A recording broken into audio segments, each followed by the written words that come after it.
Hello, Our Lady of Perpetual Help. Glad to be with you again. And today, in the Chronicles of Narnia, we'll be speaking about the book Prince Caspian. The story takes place through the perspective of our four heroes from The Lion, the Witch, and the Wardrobe. And so Lucy and Edmund, Susan, and Peter are kind of the main characters, and they're on a railroad station and they're pulled into Narnia. But the story really follows the narrative of Prince Caspian. So I'm just going to start with Prince Caspian, and then when the four enter in to that story, it'll make a little bit more sense, because what happens is the four are pulled into Narnia. They realize they're back in Narnia because they don't know exactly where they are. It's a year later when they got back from their first time in Narnia as kings and queens. And so they're confused and figure out sort of where they are eventually. But then they encounter the dwarf Trumpkin. And Trumpkin relays to them the story of Prince Caspian, and so we'll begin there. So Prince Caspian is a king or a prince of the Talmarinians, who have taken over the Narnia land, and he's actually Prince Caspian the 10th. His father being Prince Caspian the 9th. The first Prince Caspian was called the Conqueror because he was the one that conquered the land of Narnia, and is passed down through generation to the current king. And so the king currently at that time is Miraz, who is Prince Caspian's uncle, and he's preparing Prince Caspian in the beginning for his kingship. And he has a nurse who tells him stories, and he reveals to Miraz that his nurse was revealing to him what Narnia was like before the Talmarinians came in. And he sends the nurse away and says that's all a bunch of fairy tales and hogwash, and it doesn't make sense and it's not really true. And so he gives him a new tutor, who is Professor Cornelius, I think is his name, which we find out is half-dwarf. Dr. Cornelius. And so he's a half-dwarf, and so he reveals to Prince Caspian a little bit more of the history of Narnia and how they came into the kingship. Also, Dr. Cornelius takes care of Prince Caspian when Miraz conceives a child with his wife, and at that time reveals to Prince Caspian that not only is Miraz planning on killing Prince Caspian now that he has a son who will be able to take the king position, now that if Prince Caspian doesn't live, and so that's why he's running for his life. Prince Caspian's running for his life, but that Miraz actually killed Caspian's father and is a usurper, someone who takes the crown by violence, and he also did everything he could to pull away all the other people who would support Caspian the Ninth, and the wife of Caspian, Prince Caspian's mother, and actually the 7 people that we'll see in the Voyage of the Dawn Treader. The 7 that are there were sent away as well. So when we get to the Voyage of Dawn Treader, this relates. The 7 that are sent away, or not sent away, but encouraged to go out on a ship, are due to this Uncle Miraz, the current king of the Talmarinians.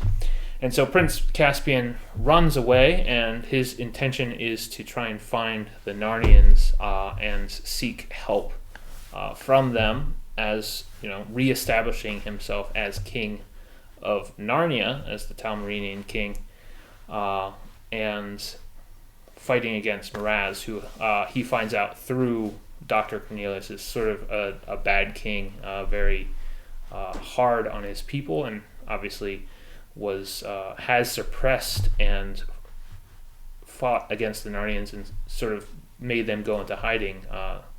And so Prince Caspian goes out on his horse, and he is lucky enough to find oops, that's the wrong one. To find the Narnians. He finds Nickelbrick, a black dwarf, truffle hunter, a badger, a Narnian speaking badger. He finds the bulgy bears and Trumpkin, the red dwarf, and he's introduced to a whole bunch of Narnians. Reepicheep, as is on the cover and in this scene as well. The centaur and a giant, all these different people, and they gather together to see what they need to do, but the centaur sort of helps to recognize the reality that they're going to have to go to war with Miraz and his company.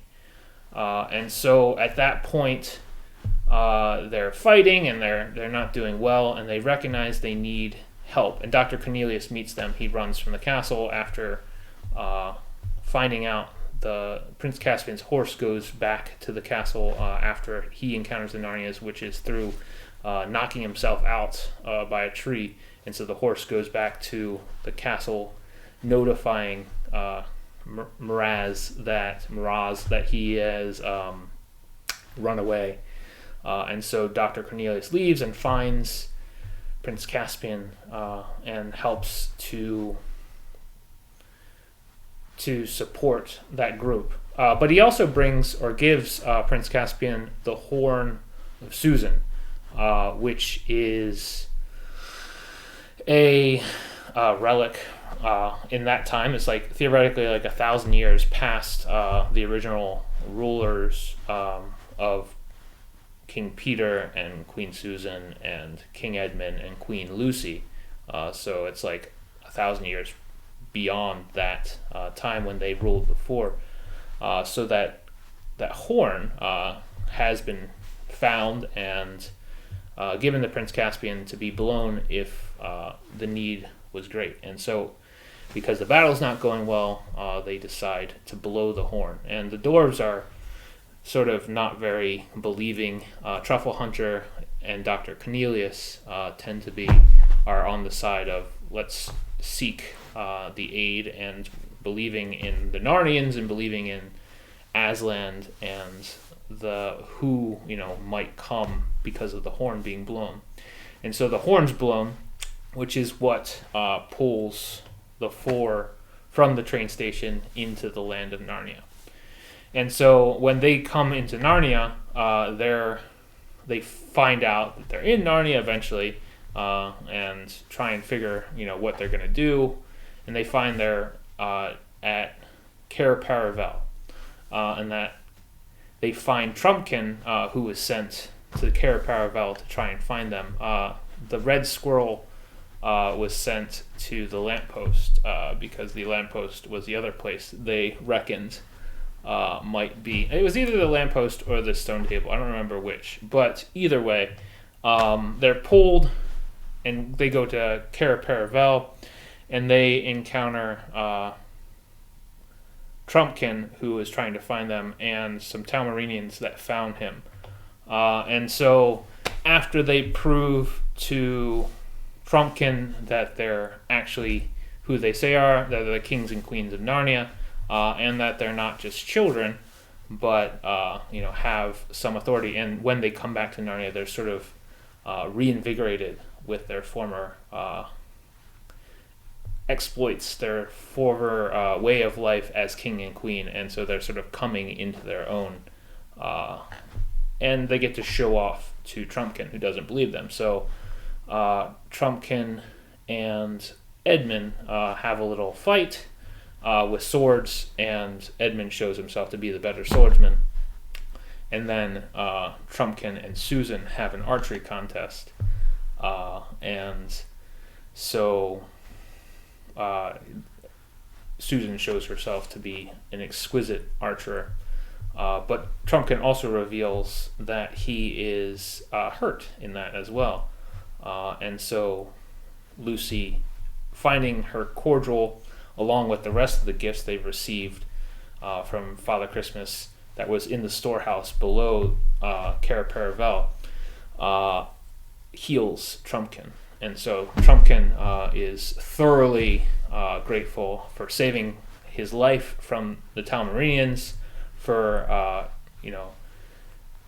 healing him, and for his lesson, which was not trusting who they are, and that they're able to be of some assistance to Prince Caspian and their fight against Miraz. And so they're out. They go out on their journey to try and find Prince Caspian. They're following. They go a different way than Trumpkin came, just because they're trying to go to the stone table now, and so they're trying to remember what they knew of the land. But then it's 1,000 years later, so there's some difficulty. Things that were there during their time has changed as land changes over long periods of time. And so they do the best they can, and they start rowing in the boat that they got from the Talmurians that were attacking Trumpkin, or that was disposing of Trumpkin in that place. And they row down the river, and Lucy, being still fairly young, maybe like 9 years old is sort of what I was looking into about her age, 9, isn't asked to row. So Peter, Susan, and Edmund all row the boat, and Trumpkin leads them as the the navigator. And so at that night they're all tired except for Lucy, so they all go to bed. They bivouac on the land and but Lucy, not being tired, is sort of like able to stay up a little bit later as she tries to go to sleep, but she can't.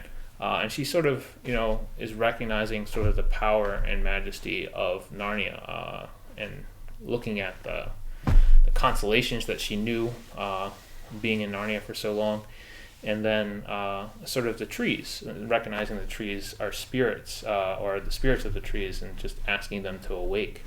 And she sort of feels this magic, but it isn't active yet, or the trees aren't waking up yet. And so she finally goes to bed. But when she wakes up, they're all trying to figure out where to go, and they're following this ravine, and they're trying to figure out where to go. And Lucy sees Aslan. This sort of reminds me of the scripture passage, "Blessed are the pure of heart, for they will see God." And so Lucy sort of has this experience of seeing Aslan where no one else can. And so she tries to convince the other four, Trumpkin being included in the 3 other siblings, and Trumpkin not believing in anything about Aslan or any, sort of divine element. But then again, he's recognized that the 4 kings and queens have come back too, so maybe he's starting to recognize there's a reality there, but he's not ready to accept Aslan, or that Lucy has seen him. But the other 3 sort of take it to a vote, and so Susan and Peter vote against Lucy, where Edmund, recognizing the first problem, the first time that he was hard on Lucy and against her, even when he found Narnia, and so like to pay recompense for that, to pay back Lucy in kindness, he decides to take her side. And so, unfortunately, with Lucy and with Edmund and Lucy against the three of Peter, Susan, and Trumpkin, they decide to go their own way. And Lucy, of course, is hurt again. And so they try and go their own way, and then find that they don't really, they can't really get to where they need to go, and they waste a lot of time in that. And Lucy sort of reveals, or says, well, I guess we're going to have to go the way that I said, in the most charitable way possible. And Peter sort of recognizes that and says, that was as close to you saying I told you so from the beginning. And so they go to bed that second night, being very tired, first from rowing, and then the second night from trying to find their own way. Well, during the night, Lucy is awoken by whatever, but ultimately it's revealed that it's Aslan. And so she goes over and speaks to Aslan, and she's sort of complaining that the other four didn't follow her. And she's like, it's not really my fault. And Aslan is like, yeah, is it? Because you could have followed me regardless of the other four. And so Lucy sort of recognizes that reality. We're not we don't necessarily act because others are acting in that way. We have to choose for ourselves to follow the Lord or follow our friends or family sometimes. And it's a hard lesson to learn, especially at a young age. But Lucy and Aslan sort of talk, and Aslan's like, well, now you need to act. You need to wake up the other four and direct them to follow me now. And they still can't see him. So it makes Lucy's job very hard. And she eventually gets Edmund up, and Edmund, again, is the most helpful. And Susan tends to be, is fighting against her more than anybody else. But because Edmund is sort of working with Lucy and trusting her, he's the second one that begins to see Aslan, before Peter and then Susan. And Susan is sort of overcome with the reality that she should have believed, but she didn't.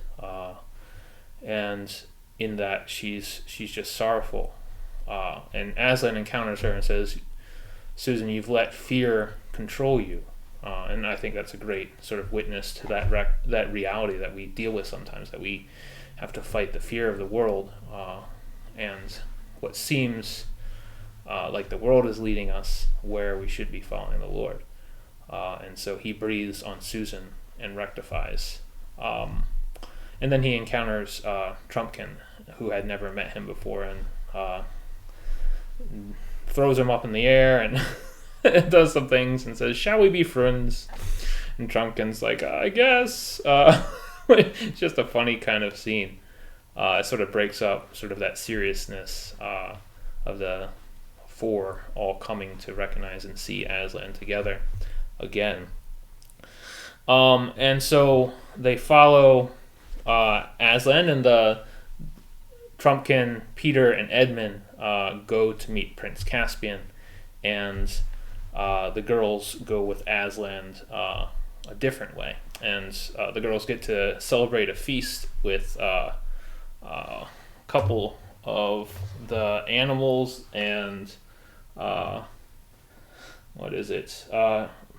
Baracus and Silenus, the Narnian forest spirits, and they're waking up all the spirits and then doing all kinds of different things, which comes into effect later. But first we follow Edmund, Peter, and Trumpkin, and so they find where they're hidden, and they encounter Prince Caspian speaking with Knickerbrick and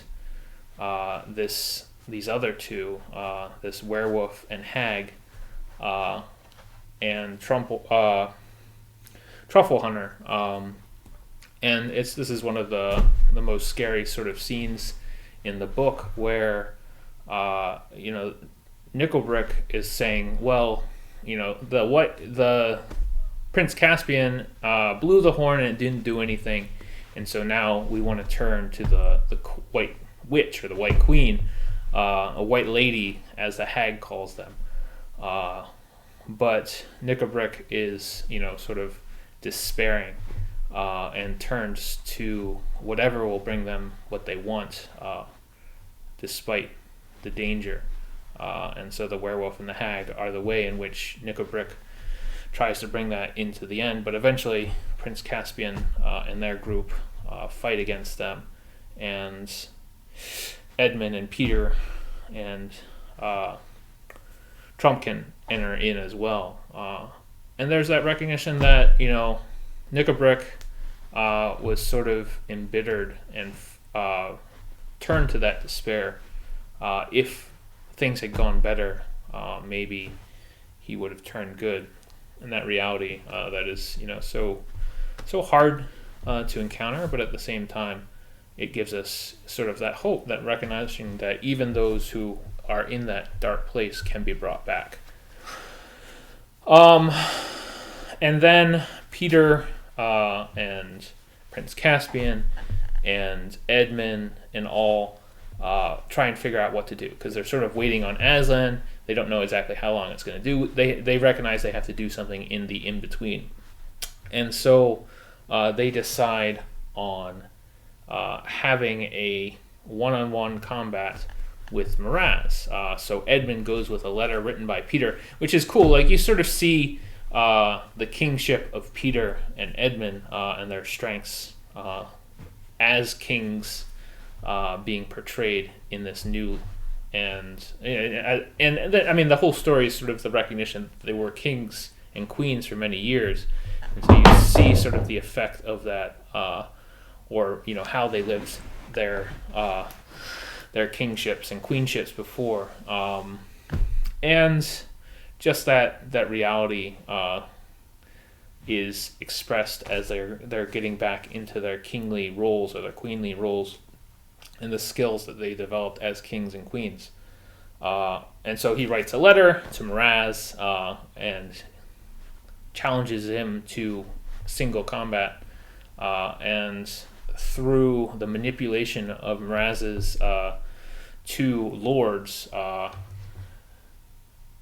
Svestian and Gosnell, or something like that. I don't remember exactly. But the two lords sort of like prod Miraz to take the challenge where he probably shouldn't.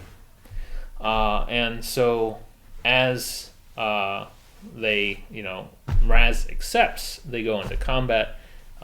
Peter and Miraz fight, and they pick 3 people from each side to watch to make sure that it's a fair fight or whatever.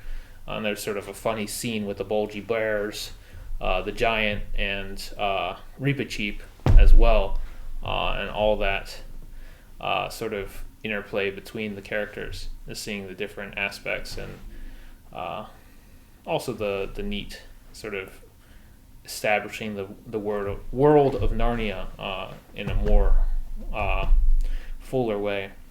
So anyway, they fight, and Peter, I think this is like one of the best neat combats that take place. But Peter eventually bests Miraz, and then Miraz is betrayed by his two lords, and they cry treachery and blames it on the Narnians with the intention of beating the Narnians. But at that point, that's where Aslan comes with all the tree folk, and Baracus and Silenus, and they come and show, and so then it goes back and tells sort of how that came to play. But the Talmarinians they go to run away towards a bridge, and they find the bridge isn't there, so they're cut off and they all surrender. But then you learn sort of what the girls had been doing, while all this stuff was happening with them. And so, let me see. That scene with the girls is right here. And so the girls, after they call up the two spirits, they go and gather all the different trees and their spirits of the world, and they're sort of setting free and reliving or reviving the world of Narnia. It sort of reflects on what we saw in The Magician's Nephew, where Aslan is roaring and singing the world in creation. He's sort of revitalizing and bringing life back to the world of Narnia as he's going with the girls. And so that awakens Narnia and brings it to bear against Miraz, which ultimately wins them the victory after Edmund and Peter and Trumpkin and Trufflehunter did what they could do with their end as well. So as the divine element helping the human element for that victory. And so, yeah. And then they came after the Talmarians are captured. They send them away, and it says it gives them beef and beer. And then there's like this big party that they have, and the party is just great. It just shows the joy of the Narnians, and the tree people are all eating like different types of soil, which the moles dug out for them, while the humans are all enjoying, and the dwarves are enjoying this meal provided from Aslan. And there's just a bunch of cool scenes in that. One of the coolest scenes is with Reepicheep. Reepicheep being that mouse who was injured, and so he's brought over by his cohort of other mouses, or mice, and Lucy heals him. But his tail was chopped off in combat, and the cordial did not help his tail regrow. So he asks Aslan to help him, and he calls it his pride, and Aslan says, yeah, it's your pride, and maybe that's not good for you to have. And so then the other 11 mice take out their swords to cut off their own tails, because they say, well, if our chief mouse can't have his tail, then we'll cut off ours as well. And so Aslan says, you've bested me, and for the love of your brothers, or the love of your fellow mice, I'll help regrow your tail.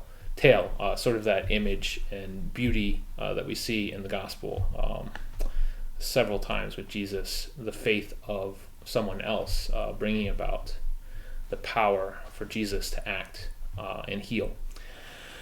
So they all go to bed, and then they decide what to do with the Talmarians, and Aslan decides to send them back to where they came from. And just like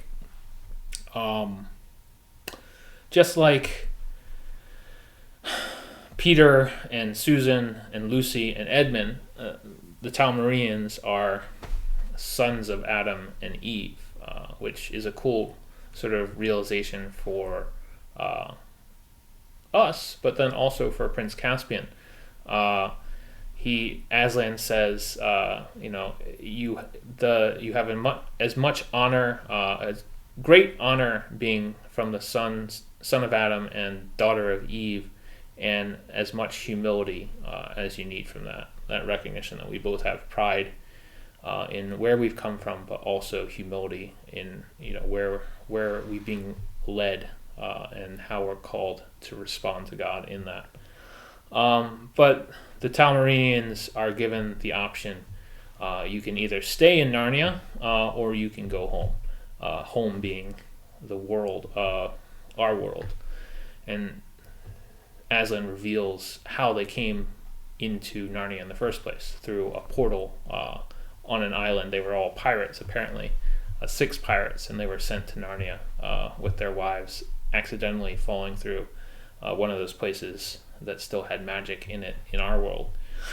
And so Aslan gives them the ability to go back. And so one Talmarian decides to go back, and Aslan blesses him and says, you'll be blessed because you were courageous in returning. And then the rest of the Talmarians said, well, how do we know this is really a good thing for us to do? And so Edmund, Lucy, Peter, and Susan say, okay, it's time for us to go back as well. And so they change back into their clothes, and it's revealed that Peter and Susan won't be coming back, which is both sad and cool, in the recognition that, one, we'll know that Edmund and Lucy's going to come back, but the recognition that they need to establish their relationship with Aslan, and this isn't really revealed until the end of the Dawn Treader, but with their relationship with Aslan in our world, which is when he's known by another name, obviously Jesus. And so they're all sent back, and so they go back to the train station, and then have to go back to school. But that's just a great way to wrap it up, and sort of just the development of the characters, I think, is very powerful in this story, and it's just a great story, continuation of the Lion, Witch, and the Wardrobe, and continues to give us more and more depth of the world of Narnia and how it relates to our own world, and how the Lord speaks to us through this story. So I look forward to speaking to you about it on Friday, and then we'll probably take a little bit of a break as we're re-entering into some normacy with masses and everything else. We're trying to work in that regard. There's a little bit less time to work on these videos, and so this video will be followed up by the next video, the Voyage of the Dawn Treader, 2 weeks following. So that video will come out the Monday of, not the next Monday, but 2 Mondays from now, and then we'll follow up with the thing on Friday for the Voyage of the Dawn Treader, and then we'll do the same thing with Silver Chair and the final battle. So I look forward to doing that with you. Will give us a little bit more time if you need to catch up on the stories. But if not, it doesn't matter. You don't need to read the stories necessarily to enjoy these videos or to join in the conversation with us on Friday. And God bless you, and I look forward to speaking to you soon.